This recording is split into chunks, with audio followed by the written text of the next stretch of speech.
A biker gang tried to steal Bruce Lee's Porsche. He gave them the keys first. August 14th, 1969. Highway 101, gas station north of Los Angeles. 9:47 p.m. Bruce Lee, 5'7", 140 pounds, standing next to his brand-new Guards red Porsche 911S, surrounded by 8 members of the Hell's Riders motorcycle gang. Their leader, Tank, 6'8", 280 pounds, former heavyweight boxer, demanding Bruce move his toy car and apologize for disrespecting real Americans. Bruce offered a deal instead. Hit me. 1 free shot. Full power. If I fall down, take the car. Keys and everything. But if I stay standing, you leave. Quietly. All of you. Tank couldn't believe his luck. Free shot at a Chinaman half his size for a $6,000 sports car? Easiest theft ever. He threw a professional left hook. 280 pounds of force. Aimed at Bruce's jaw. 40 seconds later, Tank was crying. This is what happened. 7 hours earlier, Bruce Lee had been sitting in a conference room at Warner Brothers studio in Burbank. Late afternoon sun streaming through the windows. 3 executives in expensive suits sitting across from him, discussing potential film projects. Action roles. Martial arts choreography. Maybe even a starring vehicle if the right script came along. The meeting had gone well. Better than well. They were taking him seriously. Seeing him not just as the Asian guy from Green Hornet, but as legitimate talent. Someone who could carry a film. Someone audiences would pay to see.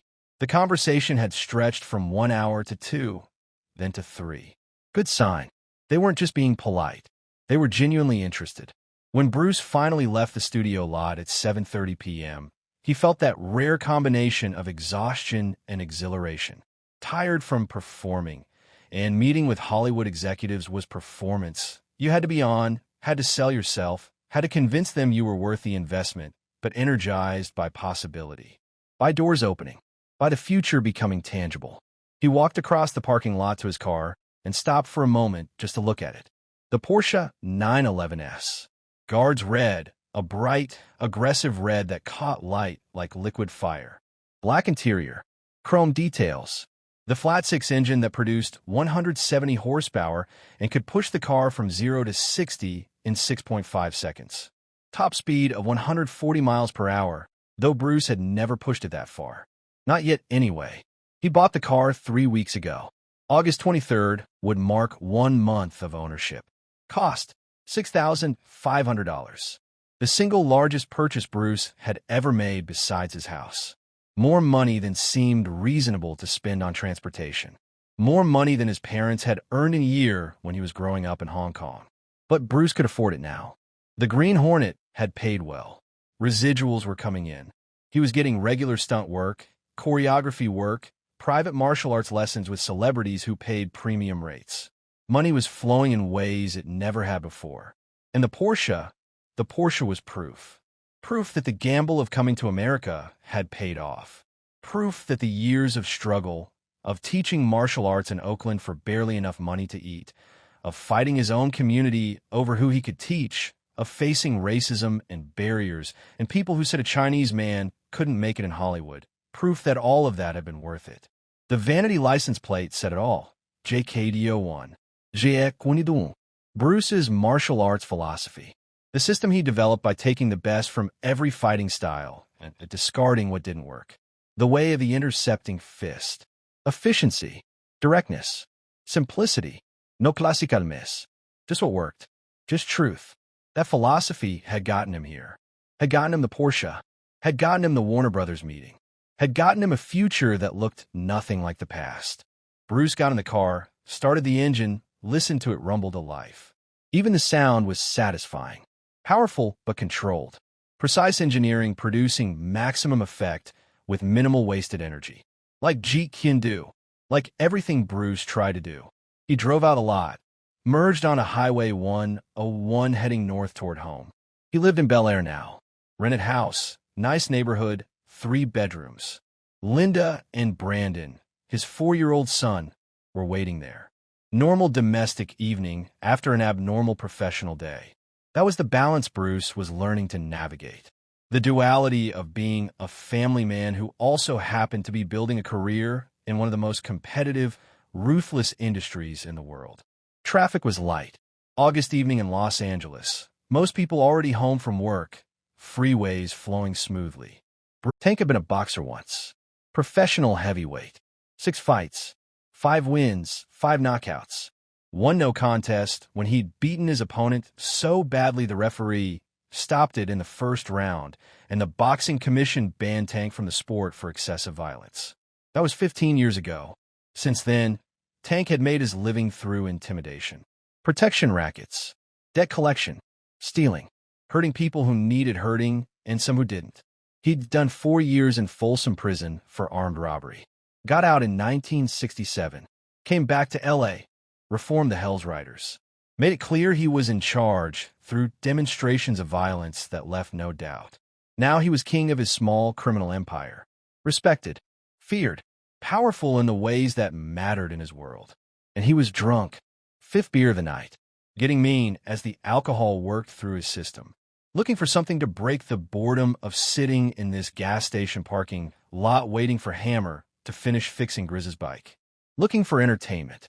Looking for someone to hurt. The Asian guy with the Porsche would do nicely. Tank stood up. 6'8", suddenly vertical, was dramatic. Intimidating. The shadows made him look even larger. He gestured to his boys. Razor. Grizz. Snake. Bones. Hammer. Crow. Diesel.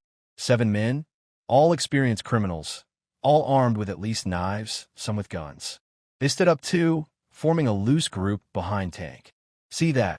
Tank said quietly, nodding toward Bruce. Little Chinaman with a Porsche. Probably bought it with Daddy's money. Or maybe he's selling drugs. Think he knows Kung Fu. The gang laughed. Razor, Tank's second in command, grinned. Want me to ask him? Find out if he's Bruce Lee? More laughter. The name Bruce Lee was a joke to them. The Green Hornet's sidekick Kato. The Kung Fu guy who jumped around and made funny noises. They'd seen the show. Thought it was ridiculous. Thought martial arts were fake. Performance. Dancing. Tank said, let's have some fun. Teach this foreigner some American manners. Show him what happens when you drive your expensive foreign car through Hell's Riders territory without permission. They approached. 8 large men in leather vests, boots, chains, weapons. Moving as a pack. Predators who'd done this 100 times before. Surrounded. Intimidated. Extracted money or violence or both. Easy pattern. Proven effective. Bruce was facing the pump, watching the numbers climb, when Tank tapped his shoulder.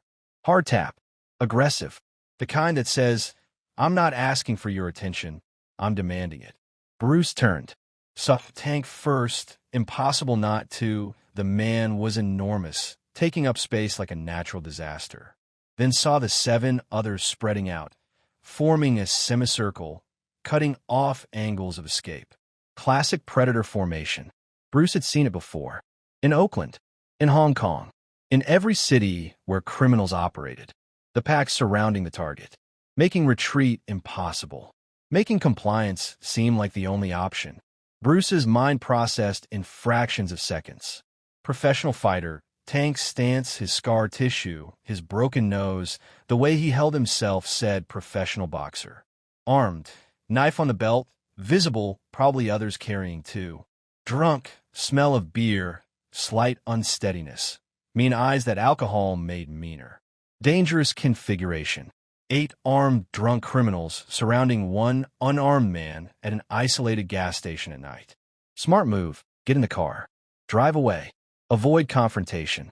Live to see tomorrow. But Bruce saw something else too. Saw the assumption in Tank's eyes. The certainty that Bruce would comply. Would be afraid. Would submit because Tank was bigger, meaner, had backup. That assumption, that casual certainty that size and aggression would win. That's what made Bruce decide to stay. To teach. To demonstrate something these men had never learned. Tank spoke first. Voice loud, aggressive, slurred slightly from the alcohol. Hey, Bruce Lee Wannabe. Bruce noted the irony. Tank was mocking him using his actual name without realizing it. Yeah, you, Tank continued. Chinaman with a Porsche. Move your toy car. You're taking up space real Americans need. Bruce's face showed nothing. His voice stayed calm, neutral, completely controlled. I'm using this pump. You'll have to wait your turn. Tank stepped closer, invading Bruce's space, using his height to loom, to intimidate. I don't wait for foreigners. This is America. We have priority. You're a guest. Guests don't get priority. Guests get what we give them. You understand what I'm saying, Chinaman? The racial slur landed exactly as intended. Bruce felt the flash of anger, familiar anger. Anger he'd felt countless times. Anger at being reduced to his race, at being othered, at being told he didn't belong in the country he'd chosen. The country where his son was born, the country he'd worked so hard to succeed in. But Bruce controlled the anger instantly. Let pass through him like water flowing around a rock. Anger was useful in combat, if channeled correctly. Useful as fuel. But uncontrolled anger made you stupid. Made you predictable. Made you lose. I paid for this gas, Bruce said calmly. I'm using this pump. When I'm done, it's yours. That's how it works. First come, first served. American principle, right? Tank didn't like being lectured. Didn't like this little foreigner using American principles to refuse him. You giving me a civics lesson? You think you're better than me because you got a Porsche? Because you can afford German engineering? Let me tell you something, Chinaman. Money doesn't make you American. Money doesn't make you belong. You're still just a gook in an expensive car. Still don't belong here. Still just a guest who's overstayed his welcome. The gang laughed. Encouraged Tank. This was entertainment. This was better than sitting in the dark, drinking beer, and waiting for Hammer to finish the repair. This was fun. Inside the gas station, Danny Chan was restocking cigarettes behind the counter when he heard the raised voices. Looked through the window. Saw the scene developing at Pump 3. Saw the 8 bikers surrounding someone. Saw the red Porsche. Saw the small Asian man, and Danny's heart stopped. That was Bruce Lee. That was his Sifu, his teacher. The man who'd taught him Wing Chun in Oakland in 1967 and 1968 before Bruce moved to Los Angeles. Danny would recognize Bruce anywhere. The way he stood, the way he moved, the complete composure even when surrounded. But Danny also recognized the danger. Recognized the Hell's Riders patches on the bikers' vests. Knew who Tank was. Everyone in the California motorcycle community knew Tank. Knew he was violent. Knew he'd killed people. Knew you didn't cross him unless you wanted to disappear. Danny ran outside. Burst through the station door. Hey, leave him alone. He's just getting gas. Tank turned, annoyed at the interruption. Who the fuck are you? You know this guy? Danny was 24 years old, engineering student at UCLA, working nights at the gas station to pay tuition. 5'9", 160 pounds, no match for Tank physically, but brave in the way people are brave when they see their teacher in danger. That's Bruce Lee. The Bruce Lee. From the Green Hornet. Tank cut him off. I don't give a shit if he's the president. He's in my space, he's disrespecting me, and he's gonna apologize. Tank put his hand on his knife. Or we're gonna have a problem. Bruce caught Danny's eye, made a small gesture, barely perceptible hand movement that meant, stand down. Don't interfere. I've got this. Danny saw the gesture, understood it from training. Sifu was communicating. Sifu had a plan. Sifu wanted him out of the way. But Danny didn't want to comply. These were dangerous men, armed, drunk, violent. Bruce was his teacher, but he wasn't invincible.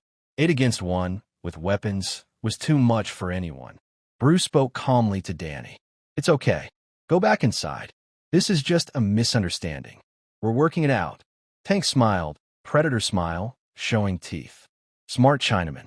Tell your friend to mind his business. This is between us. Between men. He looked at Bruce with exaggerated appraisal. You're a man, right? Or are you one of those kung fu faggots who dresses up and plays pretend fighter? More laughter from the gang. They were enjoying this. Tank was performing for them. Showing dominance. Showing control. Showing that the Hell's Riders could do whatever they wanted and no one would stop them. Bruce made his decision. He could get in the Porsche and leave. Tank was drunk, probably wouldn't follow immediately. Bruce could be gone before they got to their bikes. Could drive home. Could avoid the confrontation entirely. But Tank would follow eventually. Would find out who Bruce was. Would come to his house or his school. Would escalate. And even if Tank didn't, even if this ended with Bruce driving away, Tank would just find another victim. Another person who couldn't defend themselves. Another opportunity to use size and violence to dominate someone weaker. This ended here. Tonight. Now. Bruce finished pumping gas, hung up the nozzle, replaced the gas cap, turned to face Tank directly. The 8 bikers had him surrounded now. Tank in front, the others forming a circle, blocking escape routes. Classic Predator formation perfected through repetition. Bruce calculated quickly. 8 against 1. All armed. At least 3 guns. He could see the bulges under Razors, Diesels, and Snake's vests. Multiple knives. Tank was professional fighter, legitimate threat. The others were street fighters, dangerous but undisciplined. Bruce could fight his way out. Probably. But probably wasn't certainty. And fighting meant weapons would come out. Meant people would get hurt badly. Meant police. Meant complications that would derail everything Bruce was building in Hollywood. Better option, deal with the leader. Demoralize the group. End this without weapons. Without serious injury. Without complications. Bruce spoke calmly. You said you're a professional fighter. Heavyweight. 5 knockouts. Never lost. Tank was surprised Bruce knew. Had Bruce heard him talking earlier? That's right, Chinaman. You scared now? You should be. I'm impressed, Bruce said. And he meant it. Professional boxing required real skill. Real training. Real discipline. That takes dedication. Years of work. I respect that. So here's what I'm going to offer you. A deal. A fair deal between fighters. Tank was interested despite himself. I don't make deals with. Bruce cut him off. Hit me. 1 free shot. Full power. No defense from me. I'll stand right here, hands down, and you hit me as hard as you can. Professional left hook. Your best shot. If I fall down, if I go down, if I stumble, if I lose my balance, you can have the car. The Porsche. Keys and everything. Titles in a glove box. $6,500. Yours. Free. All you have to do is knock me down with 1 punch. Silence. Complete silence. The gang stared. Tank stared. This couldn't be real. Razor spoke first. Tank, this is a trap. Don't. Tank held up a hand. Silence. Let him think. This little Chinaman was offering to let Tank hit him for free? For a $6,000 Porsche? What was the catch? You're serious? Tank said. I hit you, you go down, I get the Porsche? Completely serious, Bruce said. But there's a condition.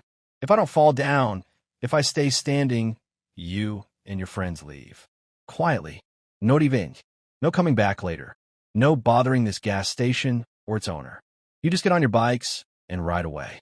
You accept that you met someone you couldn't intimidate and you move on with your lives. Deal. Tank couldn't believe this. Couldn't believe his luck. You're giving me a free shot for a $6,000 car? What's the catch? No catch. You're a professional fighter. What did you call me? A kung fu faggot who plays pretend. You should be able to knock me out easily, right? Unless, Bruce paused deliberately. Unless you're not as good as you think you are. Tank's pride flared. His professional pride. His fighter's ego. This little Chinaman was questioning his skill. I'll put you in a coma. 1 shot. You won't even see it coming. Then you have nothing to worry about. Do we have a deal? Tank looked at his gang. All 7 were nodding. This was too good to pass up. Easiest Porsche they'd ever steal. Tank could knock out this little guy with his eyes closed. This was a gift. Deal, Tank said. 1 shot. You go down, I take the car. You stay up, which won't happen, we leave. But Chinaman, you're making the biggest mistake of your life. I've knocked out men twice your size. Men who actually knew how to fight. You're gonna sleep for a week. Gonna wake up in a hospital wondering what happened. Then let's do it, Bruce said. Right here. Your best shot. Make it count. Bruce stepped away from the Porsche into open space under the gas station lights. Clear area. No obstacles. Good footing on the concrete. He stood in a completely neutral position. Feet shoulder-width apart. Hands relaxed at his sides. No guard. No defensive posture. Just standing there. Open. Vulnerable. Waiting. Tank circled, picking his angle. Professional fighter, analyzing the target. Looking for the optimal position. The punch would be a left hook, Tank's money punch, the one that had knocked out 4 of his 6 opponents. He'd throw it from the side, catch Bruce on the jaw, rotate the head violently, shut down the brain. Clean knockout. Textbook. The gang watched, excited. This was better than they'd hoped. About to see their president knock out a smart-ass Chinaman and steal a Porsche. Perfect night. Danny Chen watched from the station window, horrified. "Bruce, what are you doing?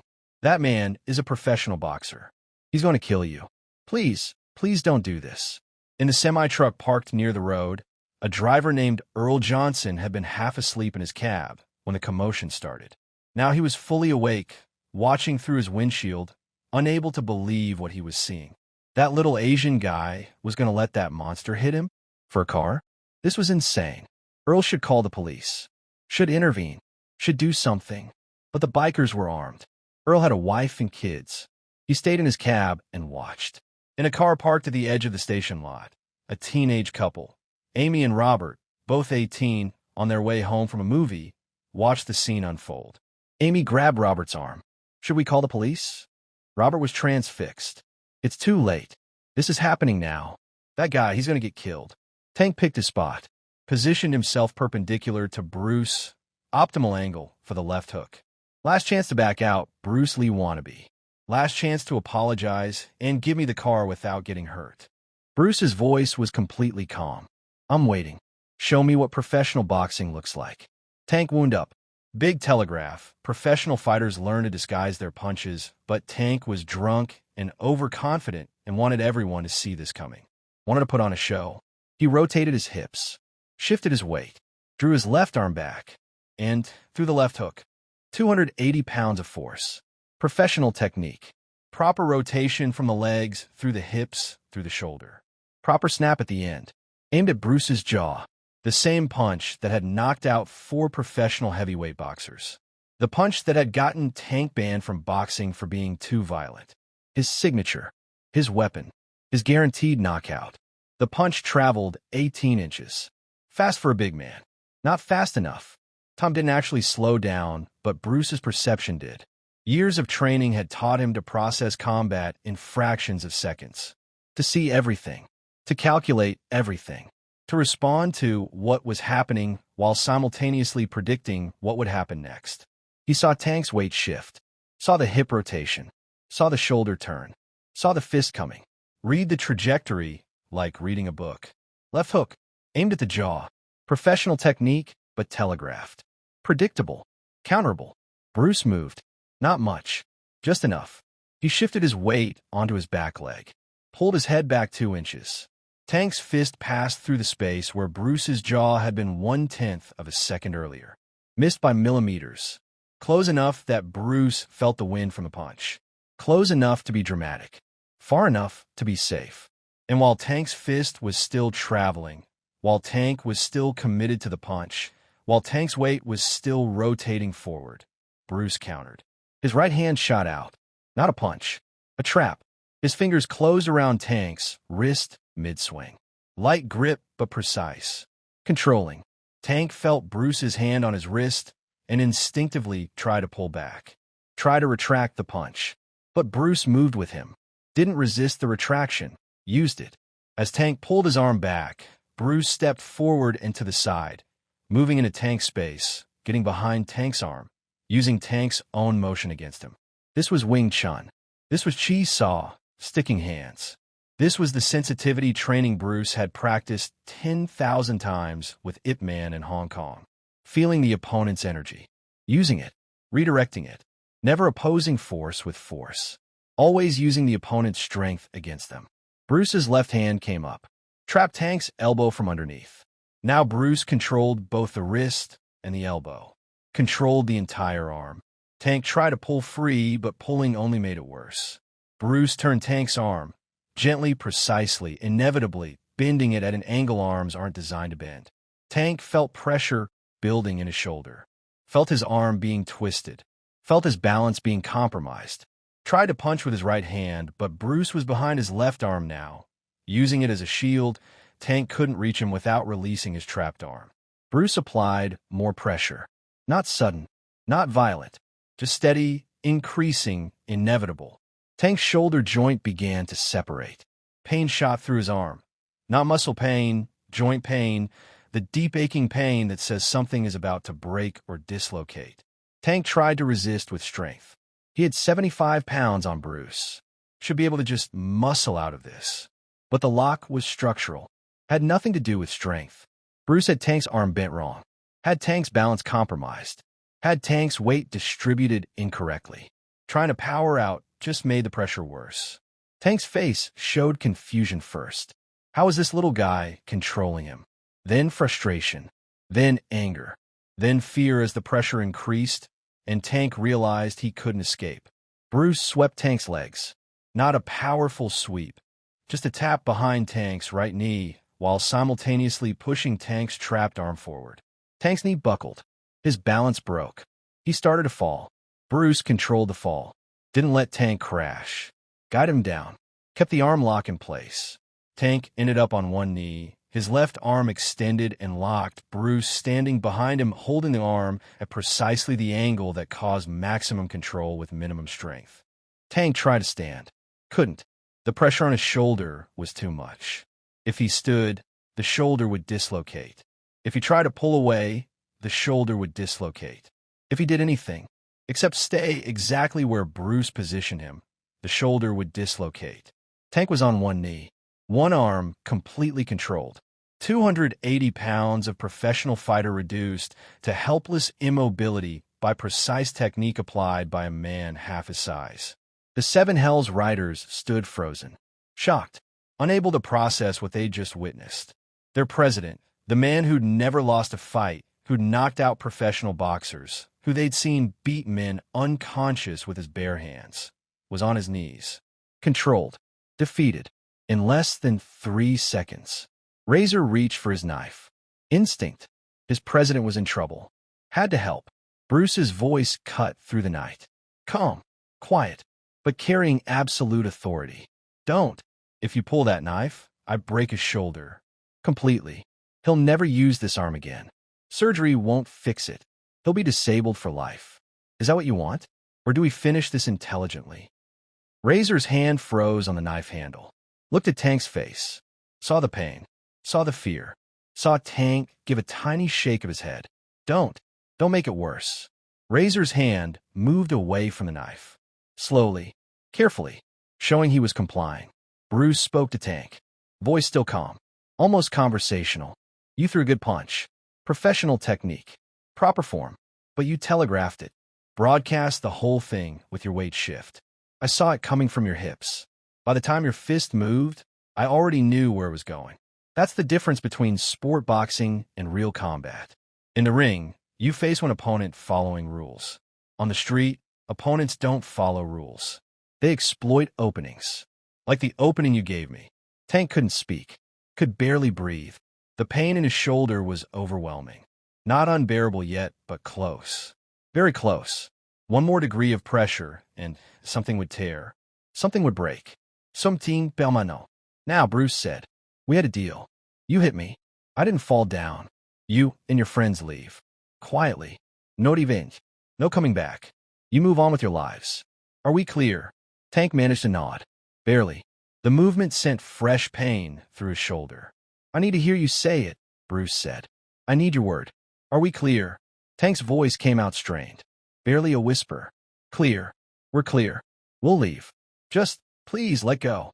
You're breaking my shoulder. I'm not breaking anything yet, Bruce said. I'm applying pressure. There's a difference. If I wanted to break it, it would already be broken. This is control. This is demonstrating that I could hurt you, but I'm choosing not to. Do you understand the distinction? Yes. Yes. I understand. Please. One more thing, Bruce said. You call me Chinaman. You call me a gook.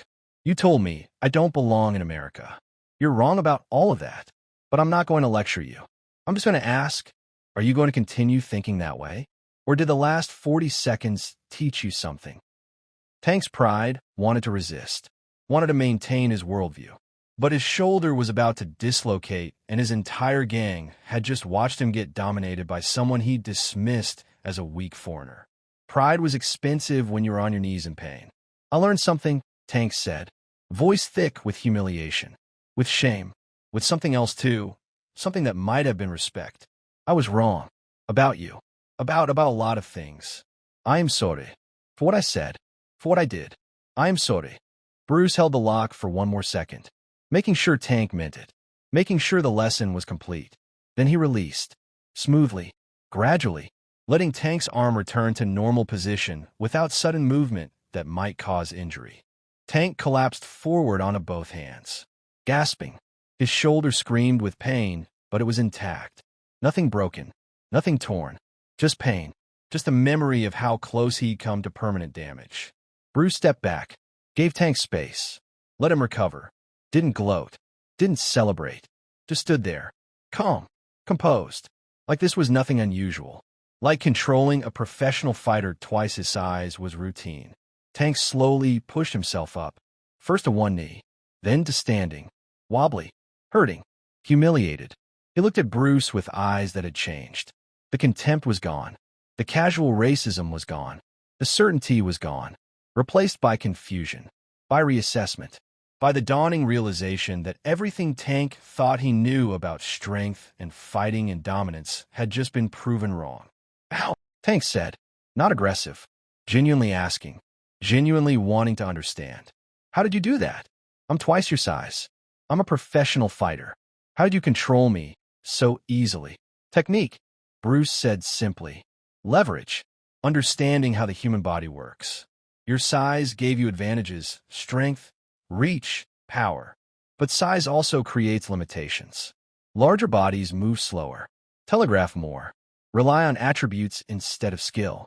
I don't fight against your strength. I use it, redirect it, make it work against you. That's Jeet Kune Do. That's what I tried to explain with my license plate. JKDO, the way of the intercepting fist. Fighting smart instead of fighting hard.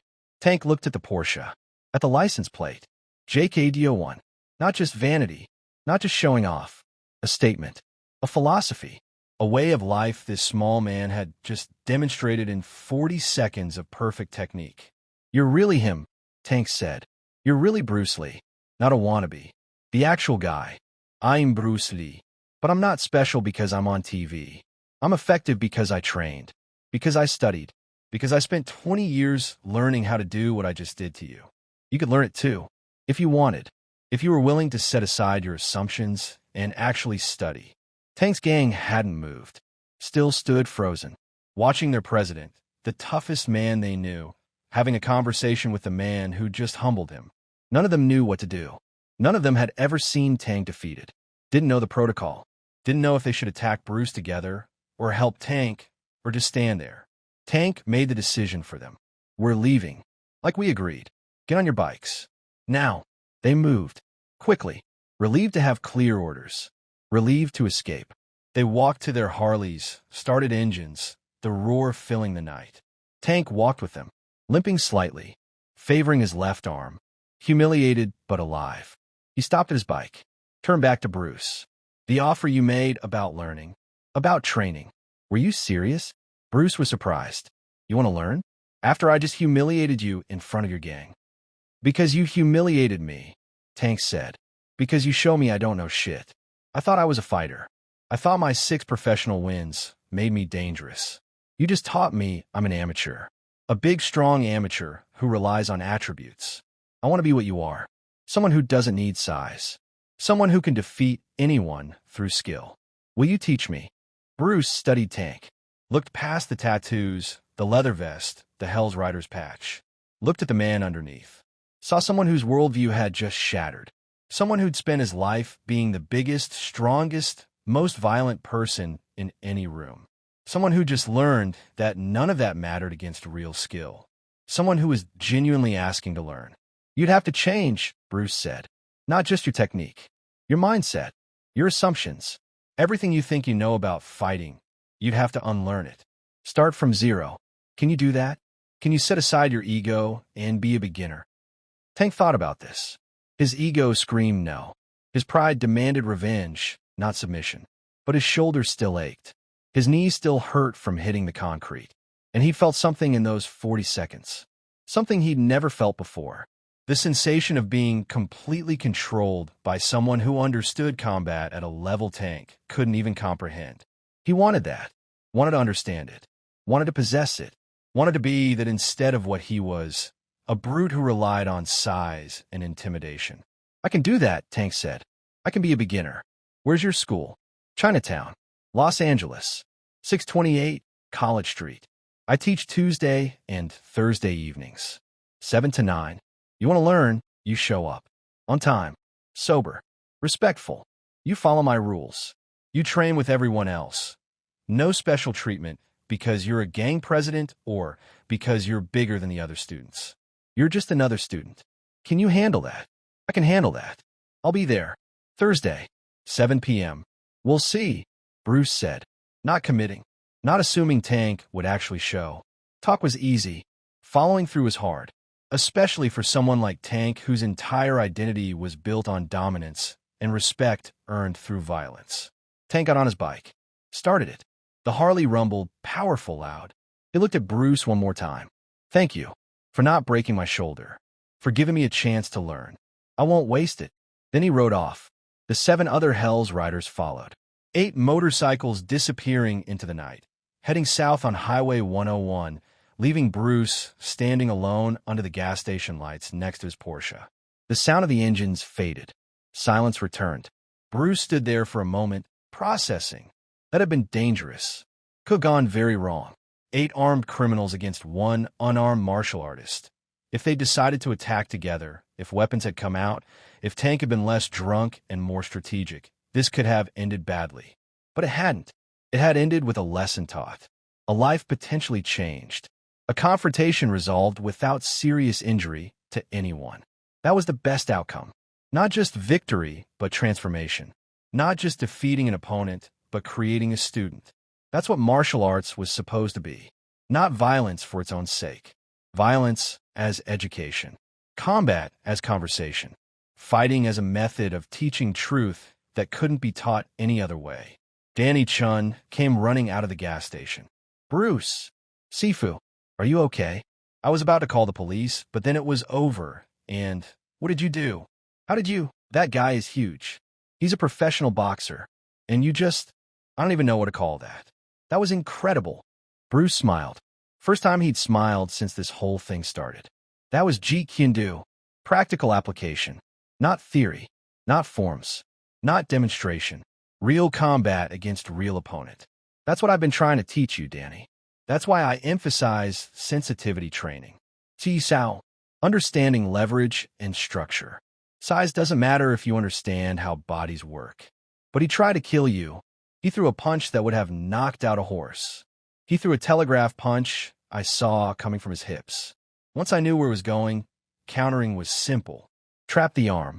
Control the structure. Apply pressure to the joint. Basic Wing Chun techniques you've learned. Just applied under pressure. Against real resistance. That's the difference between training and fighting. In training, your partner cooperates. In fighting, they don't. You have to make the technique work despite resistance. That's skill. Danny was still processing, still trying to understand how his teacher had defeated 8 armed criminals without breaking a sweat. Are they really going to leave you alone? Or will they come back for revenge? I don't know, Bruce admitted. Tank gave his word. But he's a criminal. His word might not mean much. We'll see. If he shows up at my school Thursday, that's a good sign. Means he's serious about learning. Means this ended the right way. If he doesn't show up, if they come back looking for trouble, that's a different problem. But I don't think they will. I think Tank learned something tonight. Something important. Something that might change his life. You think he'll actually become your student? A biker, gang leader training in Kung Fu. I've taught Hollywood actors, stuntmen, executives, lawyers, police officers. Why not biker? Martial arts doesn't discriminate. It's available to anyone willing to learn. Anyone willing to set aside ego and be a beginner. If Tank can do that, if he can show up humble and ready to work, he'll be welcome. Everyone deserves a chance to transform. Bruce realized he was still standing at the pump. His gas was paid for. He'd put his credit card in before the confrontation started. He retrieved the receipt. Got in his Porsche. The familiar leather smell. The precise German engineering. The car that had almost gotten him killed. Or almost gotten him into a fight he'd rather have avoided. The engine started with its characteristic rumble. Bruce sat there for a moment, hands on the wheel, processing the adrenaline still moving through his system. He'd been calm during the confrontation, but his body had been ready. Ready to fight. Ready to defend. ready to do whatever was necessary. Now that the threat had passed, the adrenaline was fading, leaving behind the familiar exhaustion that came after intense focus. Danny knocked on the window. Bruce rolled it down. "Sifu, you forgot this." Danny handed him the gas cap. Bruce had left it sitting on top of the pump. "Thank you, Danny. How's school going?" "Still studying engineering." Danny smiled. Leave it to Bruce to almost get killed and then calmly ask about academic progress. "Finals next week." "I'm ready. Your training helps. The focus. The discipline. I'm applying martial arts principles to studying." "Good. That's the point. Martial arts isn't just fighting. It's a way of approaching life. Efficiency, directness, simplicity works for engineering too. Keep training. Come visit my school when you're in LA. I'll work with you." "I will. Drive safe, Sifu. And thank you for being my teacher, for showing me what real skill looks like. I'll never forget what I saw tonight." Bruce nodded, put the car in gear, drove out of the gas station, merged back onto Highway 101 heading north, toward home, toward Linda and Brandon, toward normal domestic life after an abnormal roadside confrontation. The highway was dark, empty. Bruce drove in silence, thinking about what had happened, thinking about Tank, about the look in his eyes when he'd asked to learn, about whether he'd actually show up Thursday, about whether one confrontation could really change a violent criminal's life direction. Maybe it could, maybe it couldn't. But giving Tank the opportunity, that was the right thing. That was what martial arts teachers were supposed to do. Not just teach the willing, create willingness. Find a moment when someone's certainty breaks and they become open to learning. Use that moment. Plant seeds. Hope they grow. At 10:15 p.m., Bruce pulled into his driveway in Bel Air. House was lit up inside. Linda was still awake. Probably worried. He was later than expected. Probably wondering why he hadn't called. Bruce got out of the Porsche, locked it, walked to the front door, paused before opening it. How much should he tell Linda? Everything? Nothing? Some edited version that wouldn't terrify her? He decided on honesty. Linda deserved honesty. She'd signed up for life with a martial artist, had accepted that Bruce's training wasn't theoretical, that confrontations happened, that the world had dangers Bruce sometimes had to face. Hiding those dangers from her wouldn't protect her, would just make her trust him less. Bruce opened the door. Linda was in the living room, reading a book, looking up immediately when she heard him enter. "You're late. I was getting worried." "I'm sorry. There was an incident at a gas station. I'm fine. Nobody got hurt. But I need to tell you what happened." Linda set down her book, saw something in Bruce's face. Not fear exactly, not quite stress. Something else. The look Bruce got when he'd dealt with something dangerous and was still processing it. "Tell me," she said. Bruce sat next to her on the couch, told her everything. The biker gang, Tank, the confrontation, the racial slurs, the deal, one free punch for the Porsche, the 40 seconds of technique that ended with Tank on his knees, the conversation afterward, Tank asking to be a student. Linda listened without interrupting. When Bruce finished, she was quiet for a long moment. "You let him hit you? You gave a professional boxer a free shot. I knew I could evade it, or catch it, whichever was necessary. But if you'd been wrong, if he'd been faster than you calculated, you could have been knocked unconscious, or killed. For what? A car? Pride.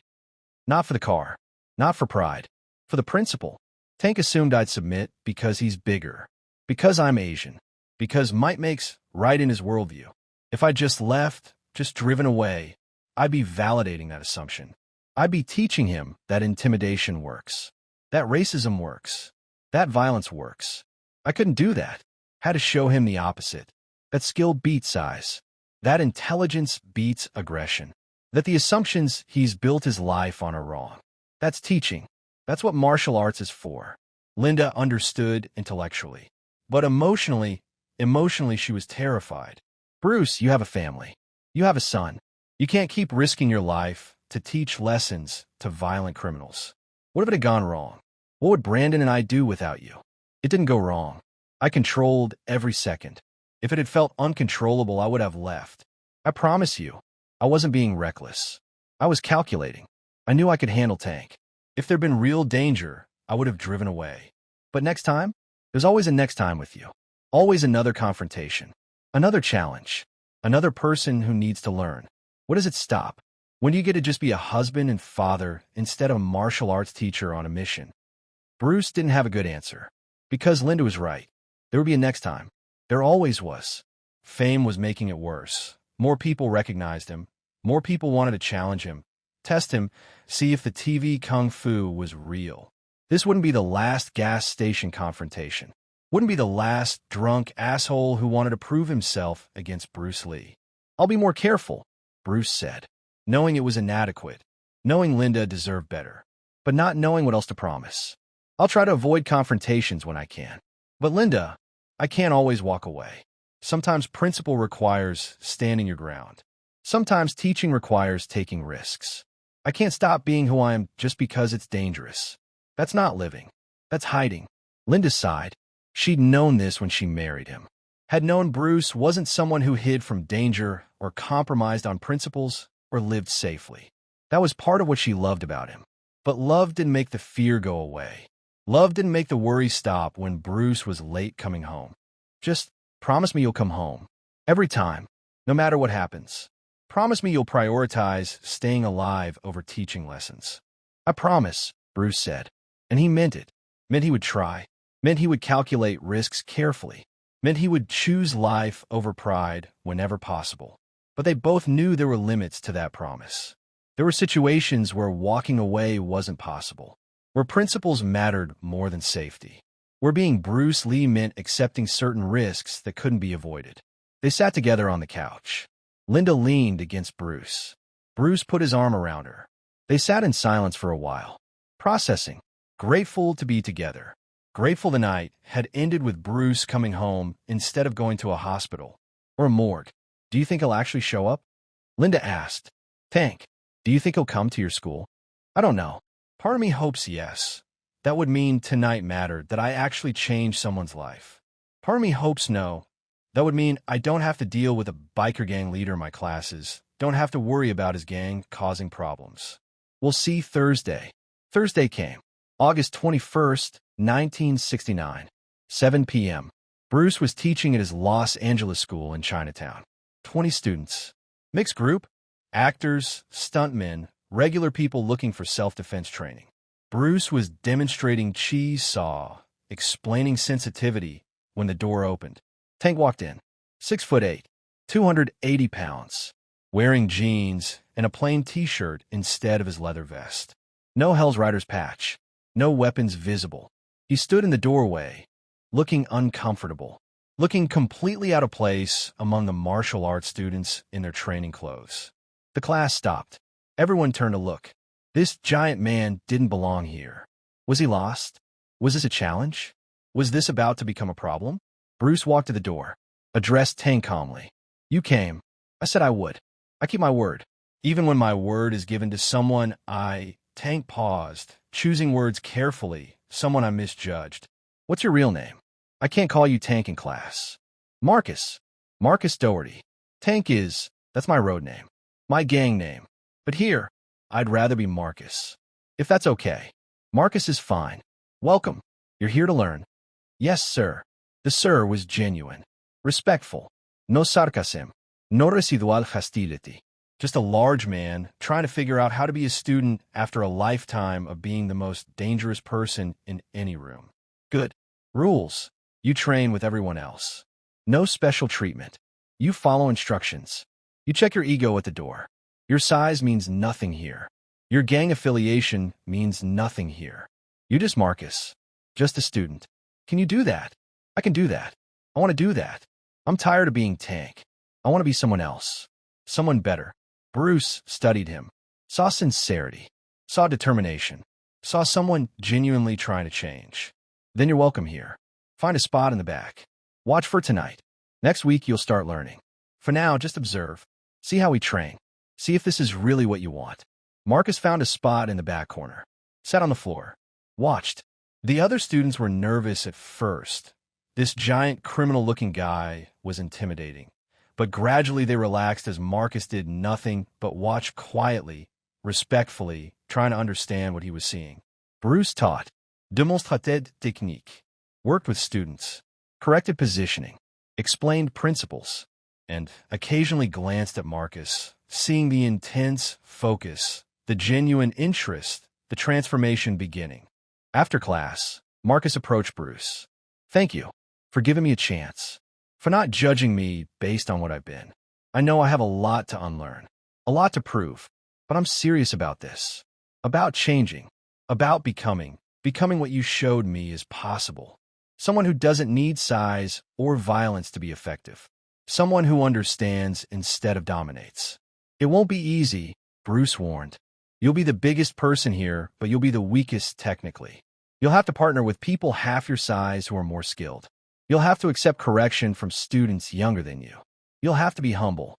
Can you handle that?" "I've been humbled already. By you. At that gas station.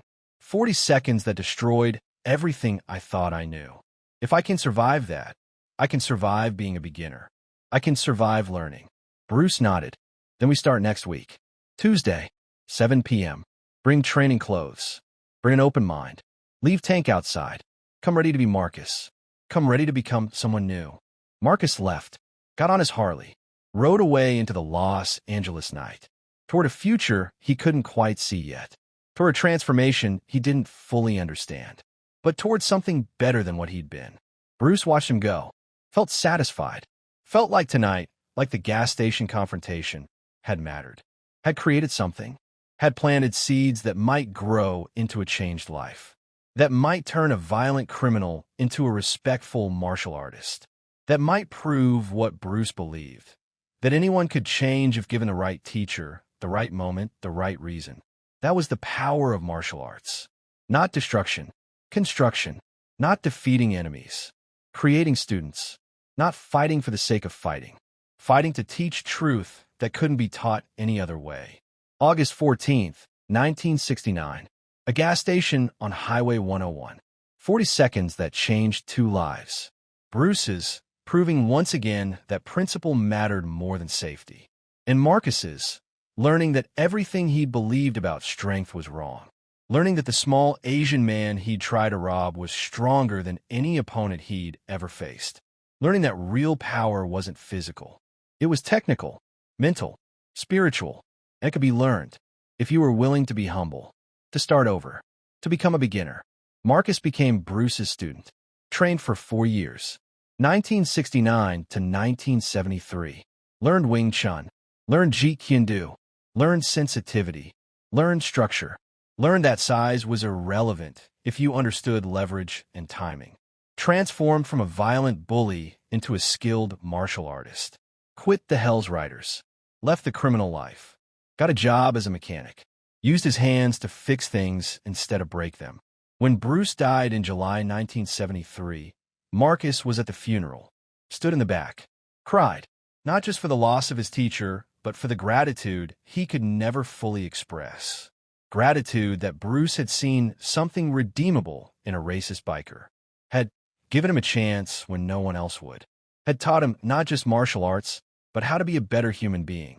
Marcus continued training after Bruce's death, taught what Bruce had taught him, opened a small school in 1980, taught Jeet Kune Do to anyone willing to learn, continued Bruce's mission, making martial arts accessible, transforming lives through combat principles, proving that anyone could change if given the right teacher. In 2019, Marcus Doherty was 79 years old, dying of cancer, bedridden, but still teaching. Students came to his bedside, and he'd explain techniques, correct their understanding, pass on what Bruce had passed to him. A documentarian came to interview him, asked about Bruce, asked for stories, asked what Bruce had meant to him. Marcus told the gas station story, told it slowly, carefully, wanting every detail preserved. Told about the Porsche, the confrontation, the deal, the 40 seconds that had shattered his worldview and rebuilt it. The moment when he'd realized size meant nothing against real skill. "Bruce Lee saved my life," Marcus said, his voice weak but certain. Not that night at the gas station.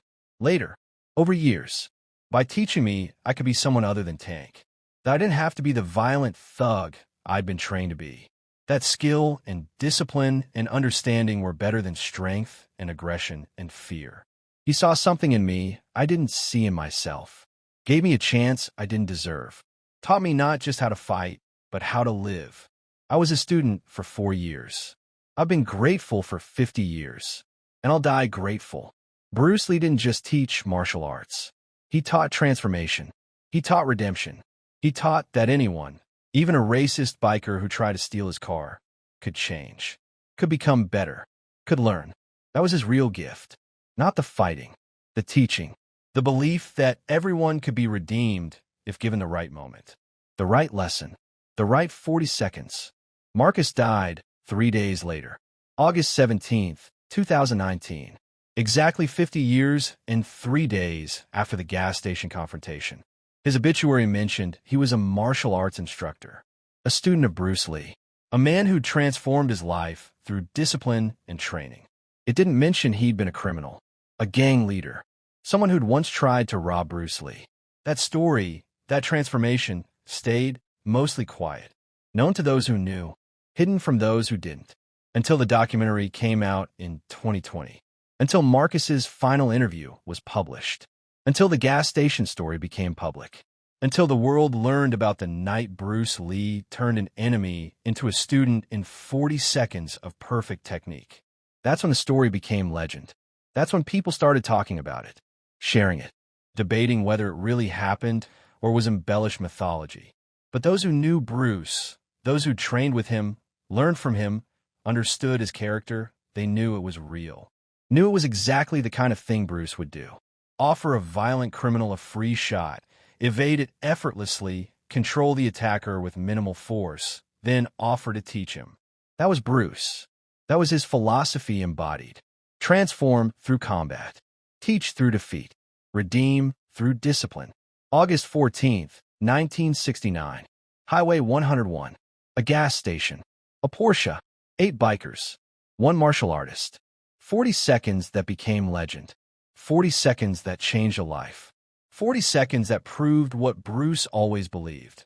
Martial arts wasn't about destroying opponents. It was about creating students, even when those students started as enemies. Especially then. That was the real victory. Not defending the Porsche. Not defeating Tank. Creating Marcus. Turning a violent racist into a dedicated practitioner. Proving that transformation was possible. That anyone could change. That 40 seconds of perfect technique could teach lessons that lasted 50 years. That was Bruce Lee's genius. Not the fighting. The teaching. Not the victory. The redemption. Not the technique. The philosophy that technique served. 40 seconds at a gas station. A lifetime of gratitude. A legend that endures. That's the power of martial arts done right. That's the legacy Bruce left. Not just in films. Not just in demonstrations. In transformed lives. In enemies who became students. In moments of violence that became moments of education. In 40 seconds that changed everything.